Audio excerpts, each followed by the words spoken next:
Hello, I'm Simon from CareCo, and I'm going to show you how to assemble the XGO TravelPro mobility scooter. I've taken all the parts from out of its box and removed all the packaging. I have the main body or chassis of the mobility scooter here. I have its seat, its basket, a cup holder, and the bracket that's used to secure the basket into position.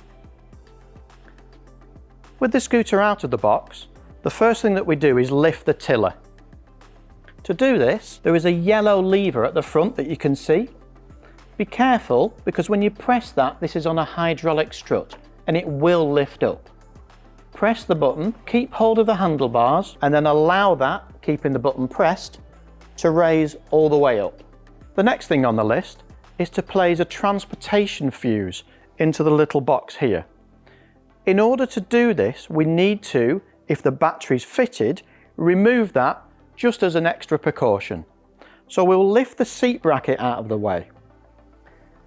In order to do that, there are two little plungers on either side that we pull out. We lift this seat bracket up into this position. From here, again, this is if the battery's fitted, we push down on the button at the front of the footplate and lift the battery out of position. So I'm now going to put this seat base back down towards the footplate. So again, I lift out these little plungers on the side, push that back down into position.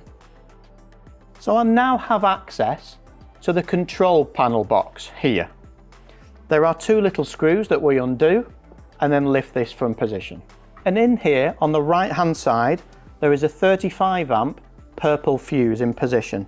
I can take that out with my fingers and I can place it into the position as shown. Firmly press down into position, but ensure that you keep any metal objects away from this area. This is the brains or the control of the mobility scooter in here. We can now replace the cover, simply slot in at the front, place down and retighten. That's now complete. We can now, as we did before, lift the seat bracket back up into position. So again, lift the plungers and lift into position. Because I removed the battery, I can now place that back.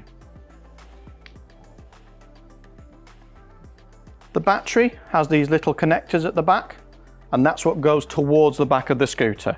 The CareCo logo goes towards the front. Simply place and click into position. The seat has a handle underneath and a seat post, and we need to place this post into the hole on the seat base there. So simply align that up and it clicks into position. We can lift the backrest up, and the arms, if they're in this position, we pull out towards us and then they lock into position. The arms can be lifted towards the back for access, or as it was in transportation mode, pull the arm out and it drops down. We're now going to fit the bracket that's required to hold the basket into position. In order to do this, we need the bracket, its screws and an Allen key. And the one thing that we have to look for when we're fitting this, these rounded edges need to be at the top. If you fit it upside down, the basket won't go on. So we need to ensure that they're in that position. So I'm now going to fit the bracket, and using my fingers, just hold that one in position, and then the same with the bottom one. So I can tighten those up with my fingers as far as I can, and then when needed, I can use the Allen key to tighten them up.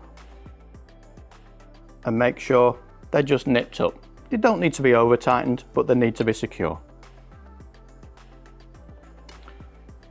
With the bracket installed, we can now fit the basket.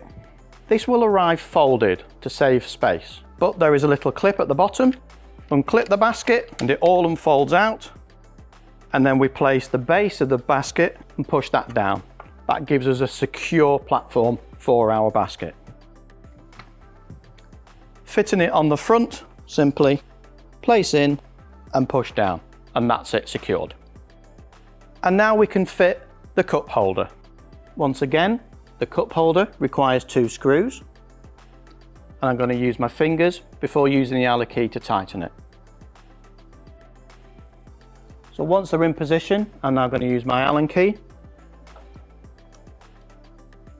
Don't over tighten these, just make sure that it's nice and secure. It's also worth pointing out that you can put this cup holder on the other side if you wish, so you can have it on either side, whatever your preference. But before you take it on a journey, you do need to ensure that you charge up the battery. Now, as mentioned, you can plug the charger into the tiller port, or you can remove the batteries you saw me do earlier and charge it off board with the included charger. You need to charge it for around about 6 to 8 hours, but once the light on the charger turns green, it's ready to be used. At the rear of the TravelPro, we have the freewheel and drive button. Now, if you're used to mobility scooters, sometimes you'll have seen a freewheel lever. This is more of a button. Very easy to use and very simple. It has a position 0, which is drive, or a position 1, which is freewheel, where I can push the scooter, but I can't drive it. Once I click it back into position 0, the vehicle is locked and is therefore in drive mode and ready to be used.